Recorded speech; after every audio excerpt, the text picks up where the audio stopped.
और बात असम के हेमंता बिस्वा सरकार की, तो हेमंता बिस्वा शर्मा ने देखिए एक और एक्शन लिया है। बाल विवाह रोकने के लिए मुस्लिम मैरिज एक्ट पर रोक लगा दी, इसे रद्द कर दिया गया। 1 मिनट में पूरी खबर आप सबको बताते हैं।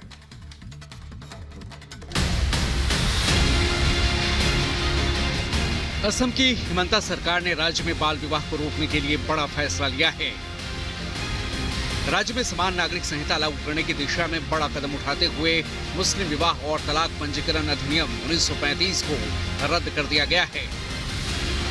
बता दें कि ये फैसला हेमंत बिस्वा शर्मा की अध्यक्षता में कैबिनेट की बैठक में लिया गया, जिसके बाद अब राज्य में सभी शादियां विशेष विवाह अधिनियम के तहत ही की जाएंगी। साथ ही कैबिनेट की बैठक में मुस्लिम विवाह और तलाक अधिनियम के मामलों से जुड़े 94 लोगों को 2 लाख रुपए मुआवजा दिए जाने का फैसला लिया गया है। बता दें कि असम सरकार का यह फैसला उत्तराखंड में समान नागरिक संहिता कानून के पारित होने के बाद 3 हफ्ते से भी कम समय के बाद आया है। सरकार के इस फैसले को राज्य में बाल विवाह को रोकने की दिशा में बड़ा कदम माना जा रहा है। Bureau report, Republic Bharat.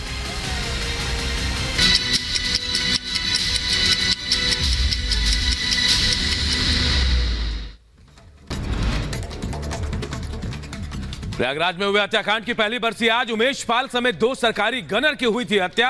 Mafia Atiq Ahmad के गुर्गों ने हत्याकांड को दिया था अंजाम। माफिया अतीक अहमद के गैंग पर कार्रवाई को लेकर उमेश पाल की पत्नी ने सरकार का धन्यवाद किया, कहा अभी भी कुछ कातिल हैं बाहर।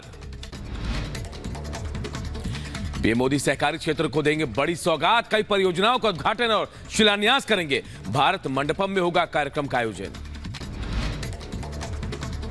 प्रधानमंत्री सहकारी क्षेत्र में विश्व की सबसे बड़ी अनाज भंडारण योजना की पायलट परियोजना का करेंगे उद्घाटन। कृषि ऋण समितियों के आर्थिक विकास को भी बढ़ावा देंगे।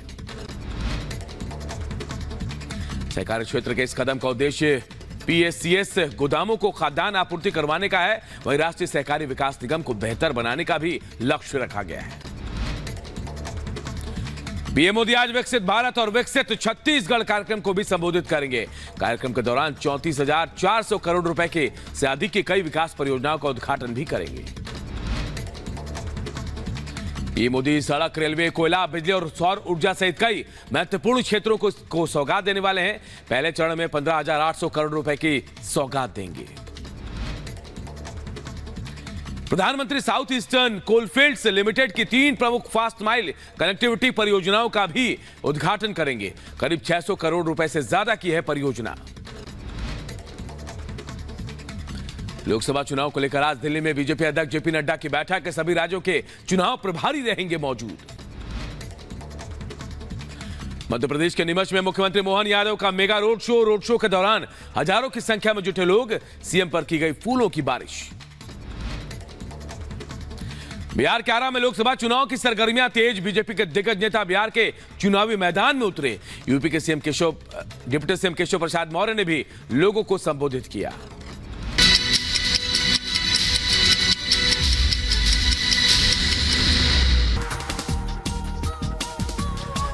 नमस्कार, नमस्ते भारत देख रहे हैं आप और मैं हूं आप सबके साथ अनूप। खबरों की शुरुआत करेंगे और सबसे पहले बात उत्तर प्रदेश के प्रयागराज की, जहां आज उमेश पाल हत्याकांड की पहली बरसी है और यहां तैयारियां की गई, शांति पाठ की गई है। शांति पाठ की तैयारियां हैं, श्रद्धांजलि सभा की तैयारियां की गई है। तो देखिए 1 साल हो गए उमेश पाल हत्याकांड को और आज शांति पाठ और श्रद्धांजलि सभा की तैयारी की गई है।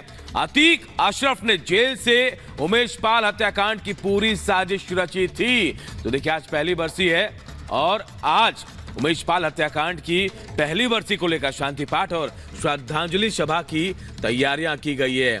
वो हत्याकांड जिसने पूरे उत्तर प्रदेश को हिला कर रख दिया था, लेकिन इसके बाद जो हुआ, उसके बाद जो योगी सरकार की पुलिस ने किया, उसके बाद कई बड़े गुंडे मवालियों के रोंगटे खड़े हो गए थे। जिसके बाद उमेश पाल हत्याकांड की जैसे बदला लिया गया, अतीक अशरफ की हत्या हुई, उसके बाद जो आरोपी थे उनको चुन चुन कर मारा गया।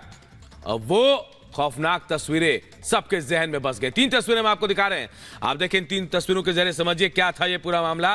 हत्याकांड की पहली बरसी है, शाइस्ता और जैनब अब भी फरार हैं, तो गुड्डू मुस्लिम की भी तलाश तेज हो गई है। लगातार तलाशा जा रहा है इन लोगों को जो इस मामले में आरोपी हैं और उसके बाद अब तक फरार हैं। ये दो तस्वीरें हम आपको दिखा रहे हैं। आरोपी देखिए, अतीक और अशरफ जो उमेश पाल हत्याकांड के आरोपी थे, इनको ढेर कर दिया गया था। जी हां, सरेआम ढेर किया गया। उसके बाद एक और तस्वीरें जहां अपराधियों का सफाया हुआ गुलाम असद कैसे ढेर किए गए एनकाउंटर में। आप ये समझिए इनके जरिए कैसे जो अपराधियों उनका खात्मा किया जा रहा है उत्तर प्रदेश में।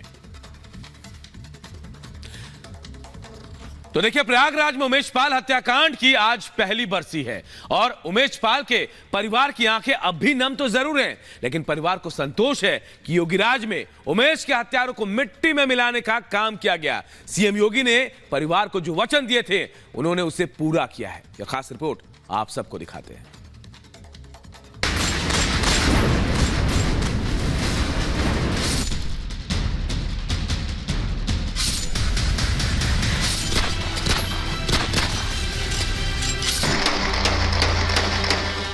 चौबीस फरवरी 2023 शाम करीब 4:30 बजे, जगह धूमनगंज, प्रयागराज। उमेश पाल हत्याकांड। ये तस्वीरें आपको याद होगी। ठीक एक साल पहले आज ही के दिन प्रयागराज में ये सनसनीखेज हत्या हुई थी। प्रयागराज का धूमनगंज गोलियों और बम से गूंज उठा था। पूरा धूमनगंज धुआं धुआं हो गया था। शुक्रवार का दिन धूमनगंज में अफरा तफरी थी। लोग इधर उधर भाग रहे थे और बम बारूद के बीच बचा था तो सिर्फ लोगों में खौफ। धूमनगंज से उठा धुआं यूपी विधानसभा तक पहुंचा और फिर इस हत्याकांड ने कैसे यूपी के माफिया को मिट्टी में मिला दिया। इस माफिया को मिट्टी में मिला देंगे।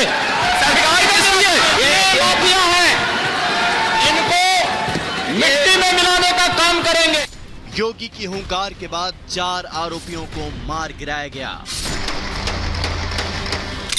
27 फरवरी को पहला एनकाउंटर धूमनगंज के नेहरू पार्क में क्रेटा चालक अरबाज का हुआ, जबकि 6 मार्च को कौंधियारा में उमेश पाल पर पहली गोली चलाने वाला विजय चौधरी और उस्मान पुलिस मुठभेड़ में मारा गया।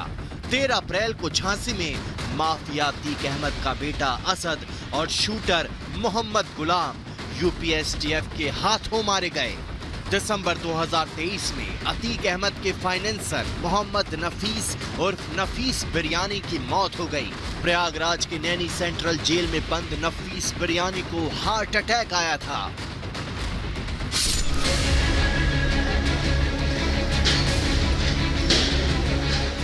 उधर योगी का बुलडोजर स्टाइल माफिया के अंदर खौफ भर रहा था।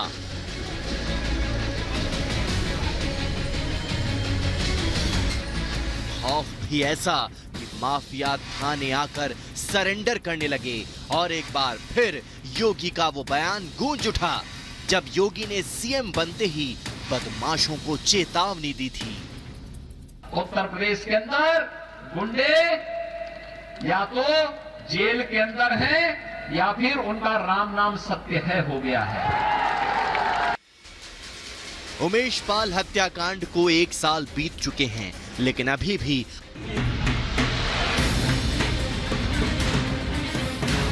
जो उमेश पाल हत्याकांड से संबंधित है, इसमें शाइस्ता फर्गी जो कि माफिया अतीक अहमद की पत्नी है, वो घटना के दिन से ही बादलपुर फरार है। अतीक अहमद की पत्नी शाइस्ता परवीन, बमबाज गुड्डू मुस्लिम, शूटर साबिर, शूटर अरमान, अशरफ की पत्नी जैनब फातिमा और अतीक अहमद की बहन आयशा नूरी फरार हैं, जिनके पुलिस को बेसब्री से तलाश है।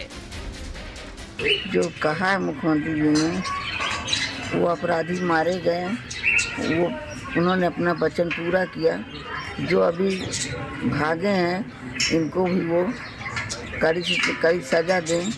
ये है कि आज अगर ये ना मारे गए होते तो मेरे बच्चे और हम लोग भी ना रहते। और उन्होंने जो शासन प्रशासन से इतनी बड़ी सुरक्षा दी है, उससे हम लोगों को बहुत राहत है।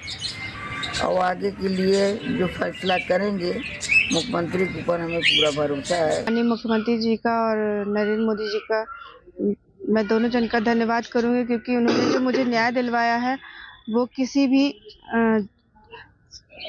सरकार में नहीं मिल सकती थी, और जो उन्होंने किया बहुत अच्छा किया। उमेश पाल के परिवार को उम्मीद है कि जल्द आरोपी गिरफ्तार किए जाएंगे, लेकिन 13 अप्रैल को माफिया अतीक के बेटे असद के एनकाउंटर होने के बाद अतीक टूट चुका था।